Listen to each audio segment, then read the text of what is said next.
to manifest the one, your soulmate, your twin flame. Let's get into it. But first, if you are new here, my name is Paget Kagy. I am a frequency healer and quantum energy coach, helping you merge the practical and the spiritual so you can make sense of this matrix of reality that we call life, so that you can live your best life possible. Oh my gosh, that was a mouthful. So in order for you to manifest the one, your life partner, you need two things to do this. Number one, you have to be spiritually or energetically ready to meet the one. And number two, you have to be energetically open and ready to actually receive love. Now, let me give you a little backstory about my journey on finding the one. I'm currently married to my partner. His name is Steve. We come from two very different worlds. I'm a very deeply spiritual person. He is not a spiritual person at all. And we have been together for 9 whole years. But it was very rocky, and I had to go on 87 first dates to meet him. Don't worry, you do not need to go through that many dates, and I promise I did not tell you that to scare you. But I had to go through 87 first dates because I didn't meet these criteria. Number one, I wasn't spiritually ready to meet the one. So even though my mind was so ready, I'm like, I want the white picket fence, I want the marriage, I want the wedding bells, I want the nice engagement ring. But deep down in my core, I was not energetically the kind of person who would even be able to handle the kind of relationship that I was looking for. So what do I mean by being spiritually ready to be able to handle the kind of love that you want? I needed to be at a point in my hero's journey where I would be able to continue to walk that path of growth that I was meant to walk on and not get totally sidetracked by a relationship in a really bad way. So for me, if I met my husband when I was less empowered, when I was less loving of myself, it would not have ended well. We would not still be together. Why? Because I was running so much low self-worth, so much burden, so much self-sacrifice, so much non-deserving, so much energetic garbage in my field. So if we would have gotten together at the point that I was not really energetically ready, if I had not released a certain amount of this garbage in my field, I would have totally lost myself in that relationship. I would have given all my power away. I would have stopped my journey. I would have just become a slave to that relationship because I would believe that that was all I had to offer in life. I did not have enough of my real identity together in order for me to be able to be in that relationship and not give myself away in that relationship. Either it would not have ended well or my life would not have ended out well. This is the same concept when it comes to anything good in life. Your spirit will protect you if you are not actually ready to be the person to be able to handle that thing. So for instance, when it comes to money, if you are not the kind of person who can handle a large amount of money because of the levels of fear that you have, the levels of scarcity that you have, the levels of low self-worth that you have around money, your spirit will literally deprive you of having beyond a certain amount, because having beyond a certain amount would actually destroy you. It would just magnify all of the distortion within you. You would be completely consumed and obsessed with money in a really bad way. So I had to get to this baseline point where I knew myself enough so that I wouldn't actually lose myself in a relationship and even sabotage the ability of forming a deeper connection with my partner. And as it is, when we did get together, even though I was more evolved than I was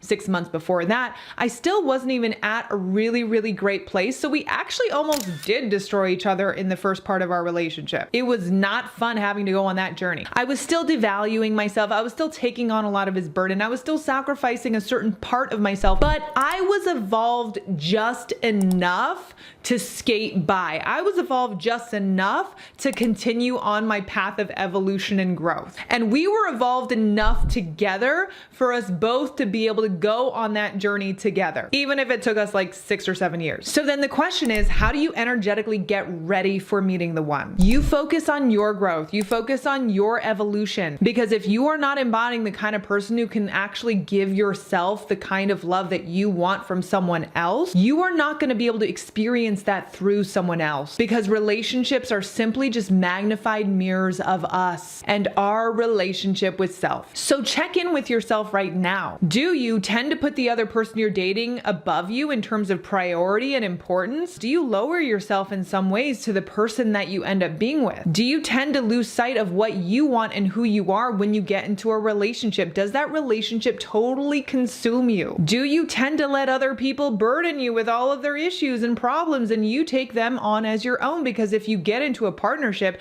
that issue is just going to magnify and it's going to get so heavy, it's going to drag you down. And none of these things are going to be good if you actually want to be with your person. So if you find yourself doing any of these things, you could honestly be the reason why your spirit is withholding the person from you. By the way, if you want to release some of these energy patterns in your field, check out my Quantum Love program. It's specifically designed to help you release these deeper energetic patterns or blocks, help you connect to that deep self-love within so that you can elevate to higher states of being. Okay, and number 2, you have to be energetically open to receiving love. And you might say to me, yes, of course I'm energetically open to receiving love. I'm going on all these dates, I'm meeting all these new people, but it's not just about what you do, guys. It's about the energy that you are doing it from. It's about the version of yourself that you are doing it from. So let's say you're going on all of these dates, but you're kind of looking at love and looking at finding a partner with a checklist of all of these qualities that this person needs to meet in order for you to even consider dating them. If you are in this space of dating, you're likely not really ready to receive love. And I know this because this is where I was for the majority of those 87 first dates. I was going on dates like it was a part-time job. In fact, this is sort of embarrassing to admit, but I even had this Google spreadsheet that rated my dates from 1 to 10 in terms of connection,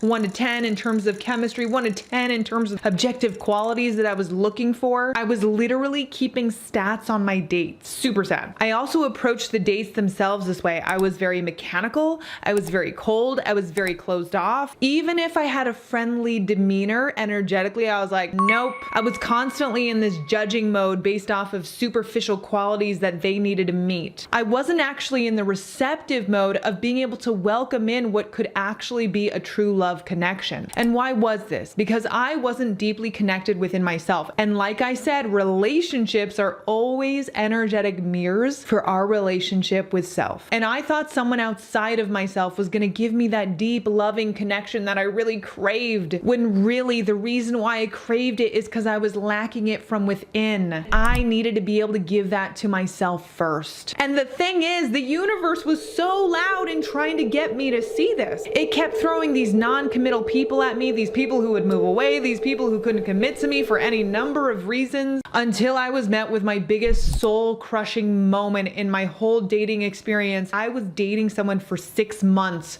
who was actually engaged. Even though I fancied myself a smart, bright, intelligent person, I ended up with a man for 6 months who I thought I could marry, who was secretly engaged. And while that was a huge blow to my ego, the universe was really just trying to deliver this message to me. You are not open to love. You might think, Paget, that you want it from your head, but from your heart, you are not open. Now that tower moment actually ended up being a gift in disguise, because it totally tore down my defenses, it totally tore down my ego, and it forced me to really reevaluate how I was going about dating. And it is what led me to being able to date from a less judgmental space, more of a space of being open for true connection, which then led me to date the man who I dated before I met the one. So do you see how all these experiences were really designed from the universe to help me understand more of what was happening within my energetic field, understand what I was creating in my reality, allow me to open up my heart, be energetically ready to be the person who could meet the one, so that I could actually receive the love that I wanted. Now, of course, I could have shortcut this whole process, made it a lot easier, made it a lot more enjoyable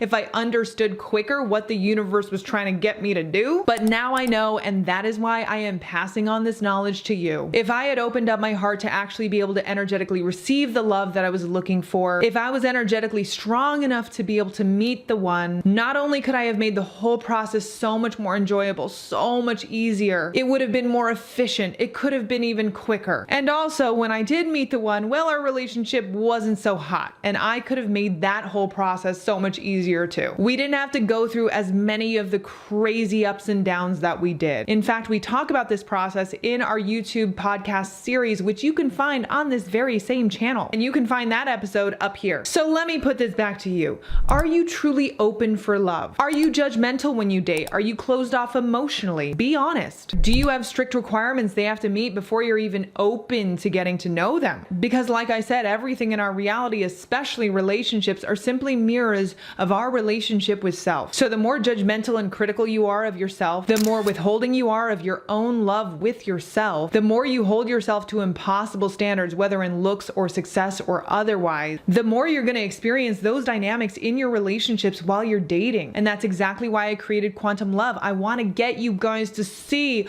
what is actually stopping you from being able to connect to the love that you want. Because here's the ultimate truth, guys. The universe cannot gift you what you are unwilling to gift to yourself. So if you found this video helpful, remember to like and subscribe and leave a comment below. But until next time, take care of yourselves. I will see you all later.